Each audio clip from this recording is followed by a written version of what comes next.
Il y a de cela quelques jours, je vous ai fait part d'une vidéo dans laquelle j'ai subi un gros préjudice avec l'entreprise Air Côte d'Ivoire. Il se trouve que, entre-temps, j'ai rencontré la direction d'Air Côte d'Ivoire et je vous fais aujourd'hui un retour de ce qui a été dit. Dans cette vidéo, il y a beaucoup d'informations importantes pour toi.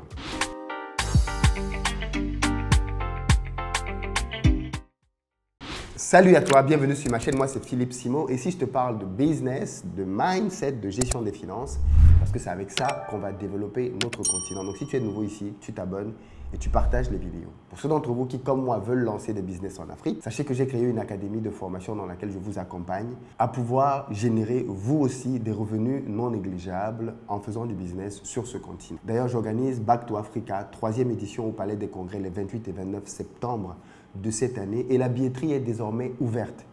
Vous avez la possibilité de manière exceptionnelle d'avoir accès à cet événement unique en son genre à un tarif promotionnel de lancement de 150 €. Vous avez bien entendu 150 € pour les 2 jours de l'événement. Nous avons quelques places que nous avons réservées à ce prix-là. Je vous invite donc à sauter sur l'opportunité et à vous inscrire massivement maintenant avant que cette fenêtre ne soit complètement refermée. En réalité, c'est une place qui coûte le double, 300 €. Pour ceux qui ne le savent pas, Back to Africa, c'est un forum autour du retour en Afrique. Pendant 2 jours, nous faisons venir en France des personnes qui sont en Afrique et qui ont réussi dans leurs différents domaines pour partager les clés de leur réussite. Cette année, notre thème, ce sont les side business. Quel business je peux lancer tout en étant en Europe et qui vont me générer des revenus non négligeables sur le continent africain. Je fais donc venir plusieurs personnes pour partager avec vous leurs expériences concrètes. Vous le savez, moi je suis un homme de terrain et j'invite des gens qui ont des résultats concrets pour pouvoir en parler. Mais cette année, nous allons un peu plus loin. Nous avons décidé de transformer l'événement afin qu'il devienne un lieu de business. Nous allons donc proposer pendant les 2 jours de Back to Africa une série d'opportunités prêtes à l'emploi que vous allez pouvoir saisir. Que ce soit des achats de terrain, des achats de maisons ou même de plein d'autres business qui vont vous être présentés, vous devez être à cet événement pour ne rien manquer du tout. Allez donc dans la barre de description pour pouvoir réserver votre place dès à présent. Pour rappel des faits, j'ai eu un déplacement assez urgent à effectuer au Cameroun il y a de cela quelques jours et j'ai dû pour cela prendre la compagnie Air Côte d'Ivoire pour un vol direct Abidjan-Yaoundé, Yaoundé-Abidjan. Malheureusement pour moi, le vol qui était supposé partir à 20h30 est finalement parti à plus de 23h30. Le vol qui devait arriver à Yaoundé à minuit 20, je crois, est finalement arrivé à 5h du matin parce qu'en plus, le vol qui était supposé être direct a eu un stop au milieu. Ceci a donc créé pour moi dans ma journée un très gros préjudice et j'ai décidé d'en parler. Et bien évidemment, suite à cela, la direction de Air Côte d'Ivoire m'a très rapidement contacté. Je pense qu'ils m'ont contacté après 10 minutes après que la vidéo soit sortie, ce qui veut dire qu'ils font une très très bonne veille sur les réseaux sociaux. Ils m'ont contacté à peine 10 minutes après me proposant un entretien pour pouvoir discuter de ce qui s'est passé. Démarche que j'ai bien évidemment trouvée honorable et que j'ai acceptée. Je me suis rendu à leur direction dès le lendemain pour pouvoir rapidement clarifier la situation. Et je tiens ici bien évidemment à souligner le professionnalisme des gens que j'ai rencontrés là-bas. Et j'ai discuté avec M. Yacouba Fofana, qui n'est nul autre que le chef du département marketing chez Air Côte d'Ivoire, avec autour de la table plusieurs autres responsables. Et j'avoue que la conversation s'est plutôt bien passée. Dans la première vidéo, j'avais commencé déjà par souligner le fait que Air Côte d'Ivoire était une bonne compagnie et qui se projetait bien. Et je vais pour cela rappeler quelques chiffres. Le premier actionnaire de Air Côte d'Ivoire, c'est l'État de Côte d'Ivoire avec, je crois, 58%. Parmi les autres actionnaires, nous avons notamment Air France qui possède 11% du capital de cette entreprise. Pendant les 10 dernières années, donc de 2012 à 2023, l'entreprise a pu monter sa flotte à 9 avions, desservi 25 villes africaines, employé 545 personnes en emploi direct et 3270 en emploi indirect, permettre à 6,7 millions de passagers de pouvoir se déplacer au travers de sa flotte et réaliser un chiffre d'affaires de 1001 milliards. Ce qui est intéressant, c'est la projection justement de Air Côte d'Ivoire pour les 8 prochaines années. L'objectif, c'est de passer à 18 avions, de desservir 35 villes, dont 6 internationales. Parmi les 6 villes d'ailleurs, on a Paris, New York, entre autres. Bref, l'entreprise projette vraiment de se déployer à l'international, ce qui va permettre de passer à 1180 emplois directs et 7080 emplois indirects, et donc 12,55 millions de passagers et 2449 milliards de chiffre d'affaires. Ça, bien évidemment, ce sont les projections, hein, c'est sur le papier. Mais ce que j'ai commencé par dire à la direction de Air Côte d'Ivoire, c'est qu'atteindre ces objectifs ne pourra pas se faire si on ne soigne pas les problèmes actuels. Et il faut le dire, beaucoup de personnes se plaignent, je ne suis pas le seul, de Air Côte d'Ivoire au niveau des retards et au niveau de la logistique, de la communication autour de ces retards-là. L'entreprise a admis qu'il y avait beaucoup à faire, que c'était un point sur lequel il mettait beaucoup d'énergie, mais qu'il y a déjà un certain nombre de choses qui ont été mises en place que malheureusement les usagers lambda ne connaissent pas. Alors, petite précision, je ne suis pas payé pour faire cette vidéo parce qu'on ne sait jamais, on peut se dire que pourquoi Philippe, après avoir parlé d'une de mes aventures, vient maintenant parler positivement. Pour une raison toute simple, je pense que dans la vie, quand vous avez un problème et que vous signalez ce problème, si derrière, il y a une issue qui a été trouvée, il est honnête de pouvoir venir aussi et présenter l'issue. Donc moi, je suis allé les rencontrer et bien évidemment, on a parlé de ceci. Hein, je leur ai fait part du fait que effectivement, ils veulent aller loin, mais les problèmes de retard, il va falloir les régler parce que la ponctualité chez Air Ivoire est un vrai problème. Et suite d'ailleurs à cette vidéo-là, beaucoup de personnes dans les commentaires et en privé m'ont écrit, m'ont contacté pour me parler des déboires qu'elles aussi ont connus avec l'entreprise. Et je leur ai fait part de ça. Je leur ai très clairement précisé que le but, moi, ce n'est pas d'avoir une solution pour Philippe Simo. Comme me disent, voilà, monsieur Simo, vous allez avoir droit à ceci, droit à cela, en indemnisation ou en compensation pour ce qui vous est arrivé. C'est bien beau tout ça, mais ce que moi je cherche ici, c'est une solution pour tout le monde parce qu'en fait, ce problème-là, il touche beaucoup de personnes. On ne peut pas se limiter à juste trouver une solution. Pour moi, il faut une solution beaucoup plus globale. Et la réponse donc, de l'entreprise a été de dire qu'en fait, l'entreprise a déjà mis sur pied beaucoup de choses qui ne sont juste pas connues du public. Et donc, je leur ai donc demandé de me lister ces choses-là pour que je puisse vous les communiquer. La première chose, c'est que le passager chez Air Côte d'Ivoire a des droits. Et parmi ces droits-là, on demande, quand vous prenez un billet d'avion, de toujours communiquer un contact joignable, téléphone ou email. Parce que dans mon cas de figure, je me suis plaint en disant que quand le vol a été décalé, on ne me l'a pas dit. Je suis arrivé au comptoir et c'est au comptoir que j'ai découvert que le vol qui devait décoller 2 heures plus tard va finalement décoller 5 heures plus tard. C'est un gros préjudice. Pourquoi ont-ils donc pris mon numéro et mon mail? Ils m'ont dit qu'en fait, après vérification, les opérateurs qui passaient les appels, quand ils ont voulu m'appeler, ont vu que j'étais déjà enregistré à l'aéroport. Et donc, ont estimé que ce n'était pas nécessaire. Je leur ai quand même fait part du fait que ça veut dire quand même que l'appel aurait été assez tardif. Parce que si tu as un vol à 20h40, à 18h, c'est normal que tu sois à l'aéroport. Donc, si c'est à partir de 18h qu'ils comptaient m'appeler, eh c'est normal qu'à ce moment-là, qu'ils voient que je suis déjà enregistré. Mais pas que moi, je pense, la majorité des personnes sur ce vol-là.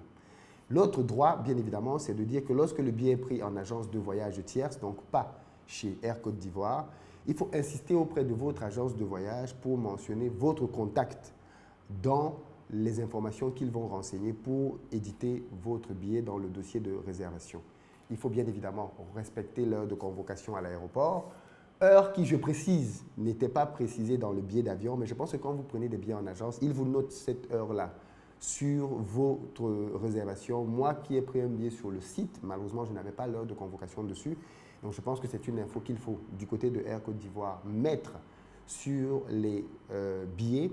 Et il faut lire les conditions du billet et les respecter. Bon, bien évidemment, ça fait partie des choses que personne ne lit. Hein. Quand vous avez un billet avec plein d'écritures en bas, en réalité, vous vérifiez si les heures sont bonnes, les lieux sont bons. Très peu de personnes vont lire les petits textes en bas, mais vous êtes tenu de savoir quand même ce qui est écrit dans ces petits textes-là. Autre droit, bien évidemment, c'est que vous avez toujours droit à ce que votre vol parte à l'heure prévue. L'information par la compagnie, par tout moyen, en cas de changement dû à quelque facteur que ce soit, vous est due. L'entreprise doit, c'est son obligation, vous informer au préalable de tout changement sur votre vol.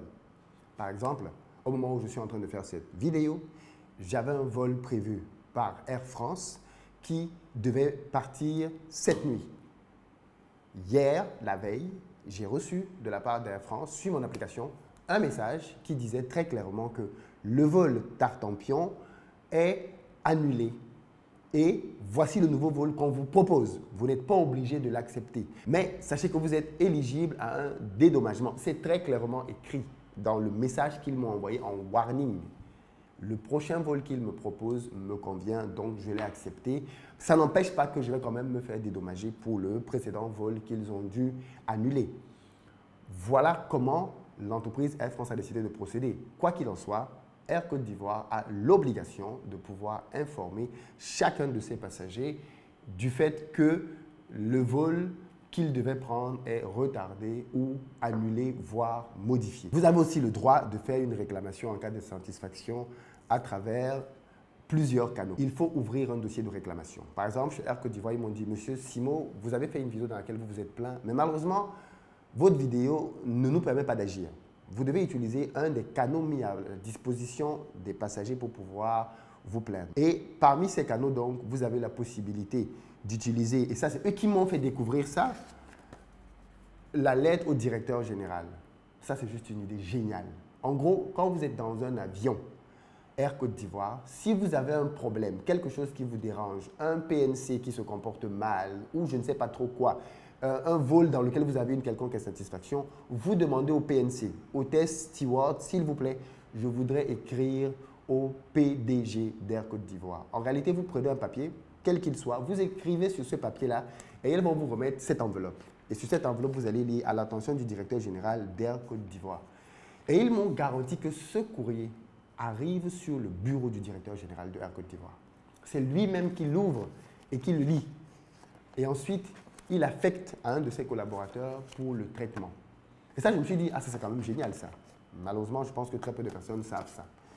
L'autre possibilité que vous avez, c'est d'aller sur le site de Air Côte d'Ivoire et vous allez donc sur Air Côte d'Ivoire, service client réclamation. Et là, vous expliquez simplement ce qui vous est arrivé, retard, annulation, tout ce que vous voulez. Et ils vont vous répondre dans un délai de 3 à 7 jours. Si vous avez un problème avec un bagage, ça c'est très important, vous devez ouvrir un dossier de réclamation à l'aéroport d'arrivée. Et ça c'est partout, peu importe la compagnie. Si vous avez un problème avec votre bagage, ne sortez pas de l'aéroport en disant que je vais appeler la compagnie. Non, chaque compagnie a un comptoir dans l'aéroport qu'elle dessert.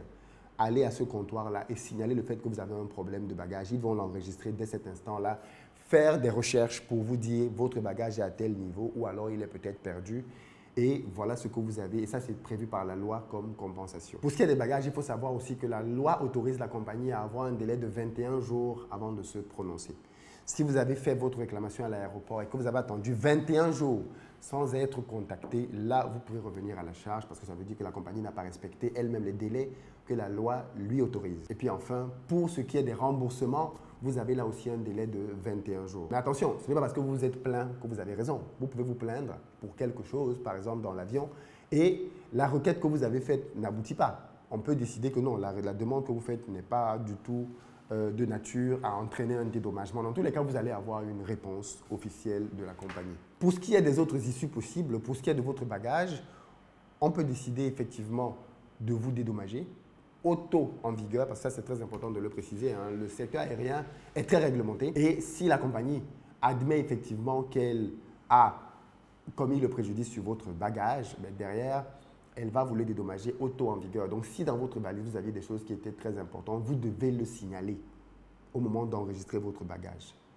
Ce n'est pas quand votre bagage va être perdu que vous allez dire que mais en fait, j'avais des diamants, j'avais de l'or dans mon bagage. Non, vous devez le dire en amont, au moment de l'enregistrement de votre bagage. Signaler qu'il y a des choses très importantes dedans. Et puis, bien évidemment, la compagnie peut décider de réparer la valise. Si la valise, par exemple, est endommagée, la compagnie peut décider de réparer la valise et de vous remettre votre valise dans un état neuf. Donc, voilà un peu quelques cas de figure comme ça qui sont mises à la disposition du public et que nous ignorons bien souvent. Dans mon cas de figure, bien évidemment, je vais faire la réclamation officiellement en écrivant dans les canaux qui sont dédiés à cela pour expliquer ce qui s'est passé, le préjudice, et je vais laisser à la compagnie le soin de me proposer des solutions, puisque bien évidemment, c'est dans ce sens-là que les choses doivent aller. Je tenais bien évidemment à rappeler que le vol retour s'est très bien passé. On est parti à l'heure, mais vraiment pile poil à l'heure. Le vol est arrivé à l'aéroport 40 minutes avant le départ. Donc, on a eu le temps de faire sortir les quelques passagers qui sortaient, d'entrer dans le vol et de partir pour le vol direct. On est arrivé à Abidjan. Tout s'est très bien passé. Les valises étaient disponibles. J'ai pu sortir de l'aéroport sans grande difficulté. Donc, franchement, il faut aussi le dire, le vol retour s'est très bien passé. Et j'ai beaucoup apprécié l'attitude de la direction de Air Côte d'Ivoire de se saisir du dossier et de vouloir tout de suite trouver une solution rapide à cet incident-là. Donc voilà un peu comment les choses se sont passées. J'espère qu'avec ceci, vous savez déjà vous aussi ce que vous pouvez faire. Mais je pense que ce qu'ils ont dit ici est à peu près valable dans toutes les autres compagnies. Donc, si vous avez un problème avec d'autres compagnies, je pense que la méthode à suivre est à peu près la même. Allez sur leur site internet, regardez ce que vous avez comme possibilité pour leur écrire et derrière, bien évidemment, en tout cas, contacter l'entreprise par les canaux officiels. Le fait de parler à une hôtesse, à un steward, ça ne suffit pas. Il faut écrire. L'administration est écrite. Écrivez et ayez des traces. Quand vous écrivez sur un site comme celui-là et que vous envoyez votre dossier, généralement, le site vous génère un numéro de dossier que vous devez conserver, avec lequel vous pouvez les relancer, par exemple. Bref, voilà quelques-unes des solutions que vous avez à votre disposition pour pouvoir manifester votre mécontentement. Et je sais que beaucoup de gens ne sont pas contents. Peut-être que cette vidéo vous donnera de savoir quelle est la première étape pour vous. Allez sur leur site aircotedivoire.com/service client/réclamation et exposez votre situation. Même si elle date déjà d'un certain temps, exposez votre situation. On ne sait jamais. Peut-être que de là pourra aboutir, sortir quelque chose d'intéressant. Dans les commentaires, dites-moi ce que vous en pensez. Est-ce que vous avez déjà appliqué certaines de ces méthodes? Et on ne vous a quand même pas écouté. J'en sais rien, c'est possible. Mais bon, dans tous les cas, voilà les canaux officiels que l'entreprise a donnés. Et franchement, cette histoire d'écrire au directeur général, j'ai trouvé ça vraiment comme étant une très très bonne idée, mais que je pense très peu de personnes connaissent. Allez, dans les commentaires, j'ai hâte de vous lire. Peace.